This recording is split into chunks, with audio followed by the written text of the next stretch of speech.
kamusta po ang pinaka-latest nga update dira sa inyo sa USA?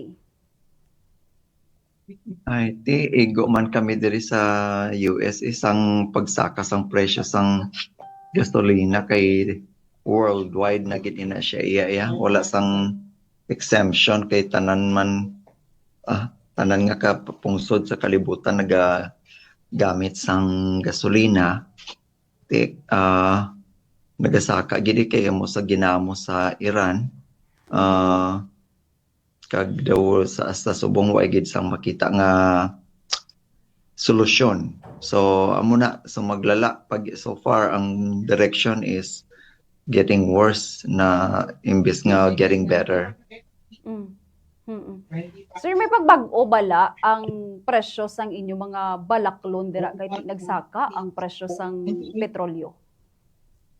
Amo gid kay man mo na ang ginaistoryahan man sa mga media sa CNN, NBC amo ning pagsakas ng presyo kay ang gasolina kag krudo amo na ginagamit sa pagtransport mo ang mga biyahe sa mga produkto is ang mga truck no mga paghauling sina gasolina kag krudo amo na karon ang may tabo sina pagsaka apektado gid ang presyo wala pa gani amo ng pangako ni Trump nga magbarato ang presyo imbes nga magbarato subong di mas lalo nga magmahal kay man ning gimbuhat nila nga giyera sa Iran no naintoan siya ni Prime Minister Netanyahu man ilo intoon gini si Trump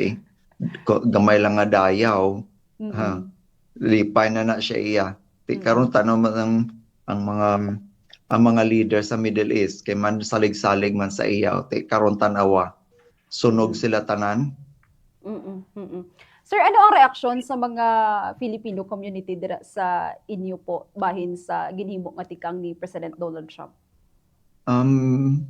Majority na dismaya gid pero may mga kauturan man kita mga alinganga man no mga buang-buang tinti mo magboto ka sang president sang tawo nga kapila na bankrupt rapist kag convict siya sa New York sang 34 counts sang pagpangdaya no hindi na siya ordinary lang nga kaso na convict siya dito pero ginboto lang gyapon sang mga milyones nga mga alinganga ano karon amo ni bilog nga kalibutan ng perwisyo hindi lang Amerika. Yes po.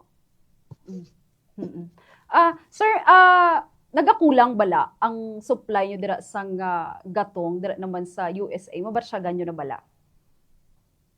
So far diri sa amon wala sang shortage pero ano mo ta na kay ang presyo is na worldwide ina siya kung magsaka ang presyo sang oil per barrel affected tanan bisan pa may ara kay isang sarili nga supply diri pero may ara gyapon sang kinanglan nga supply halin sa gawas ang Amerika amo na halin sa Middle East gid na siya karon amo na ang tungod naga-import pa man gihapon ang US halin sa abroad so affected gihapon.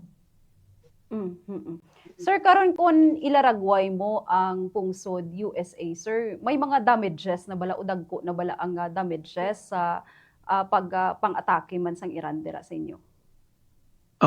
So far wala man sang attack sang Iran hindi pa kalabot dahil hopefully hindi matabo no.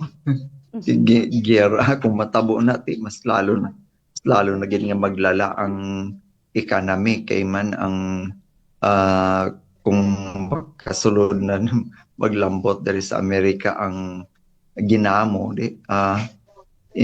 interruption ina siya dako ina siya nga interruption sa economic activities but kaluyan paman wala pa man nakalabot dari ang kadlukan nila nga ang Iranian drones makalabot dari sa US.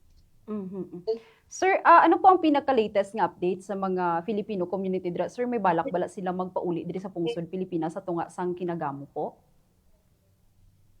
Ano to liwat pakiliwat? May mga latest ka ba, sir, nga update sa mga Filipino community dira sa USA nga may balak nga magpauli diri sa pungsod Pilipinas sa tunga sang kinagamo, sir, nga nagakatabo? So far wala pa man sang balita nga amo sina no kay paano mas stable paghihapon diri sa US ikumpara sa Philippines no. At least diri may subsidy sa gobyerno pa no nga madalaganan, especially kung ara ka sa blue state pareho sang New York ug California, may mabulig pa ang gobyerno nga support, nga economic support. Bisan pa medyo may bawas sa subong tungod sa natabo sa mga obra ni Donald Trump nga pagkaltas sa mga benefits. May ara gyapon mahatag ang mga state, ang California kag New York. Sa imong pananawan, sir, magalawig bala ining tensyon nga katabo subong?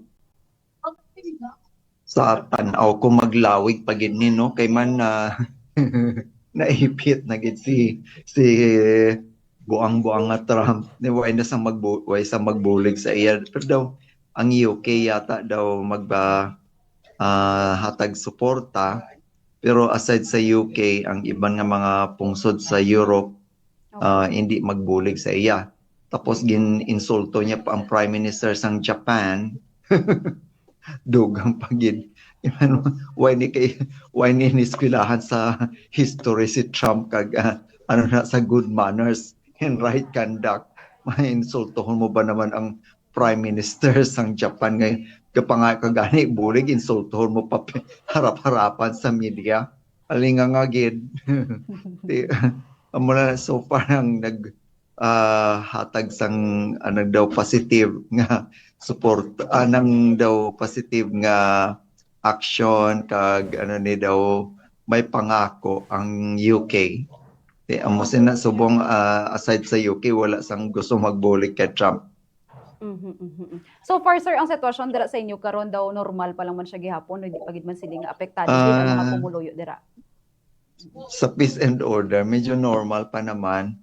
Amo lang ang kwan ang sa economy kay tungod magmahal ang presyo sang gasolina, ti siling nila gani nga base maglabot pa sa $175 per barrel, ti sa subong padulong pasaka na sa diri sa California may tig $5, sobra kapin $5 per gallon na diri yata sa amon.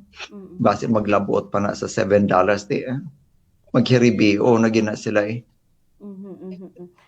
Sir, paano siya nakaapekto sa imo everyday ang pagtaas ng petrolyo sang gatong kag syempre ang epekto man sini sa ekonomiya dira? Paano ka ga-adjust sini, sir, adlaw-adlaw? Sa akon ti samon ang presyo sang grocery mahal na gani, nagmahal pa gid. So magsaka ang presyo sang tig $1, $2 sa mga baraklon. So dako apektado gid kita sina no. Sa gasolina so far hindi kaayo kay de kuryente ang salakyan ko. Medyo nang nakabulig-bulig ina siya kumpara sa mga iba, di ang ilang siling nga tong kaupod namon diri siling niya dati ginakarga niya pila lang $60, di subong dagan labot na siya $90 kada tughong niya, ti sipon mo lang ina no. Dako ina siya ang epekto sa mga pamilya, labi na kay diri sa sa amon diri kadamuan man sa mga pumuluyo diri sa US. Pareho man diri sa aton nga paycheck to paycheck no. Wala sang extra allowance. Subong gani ang siling nila ti may tax season diri sa amon, ti ani ang mga pumuluyo di asa nga makabulig-bulig gawa ining mga tax refund ti sa matabo sini subong sa presyo sa mga baraklon.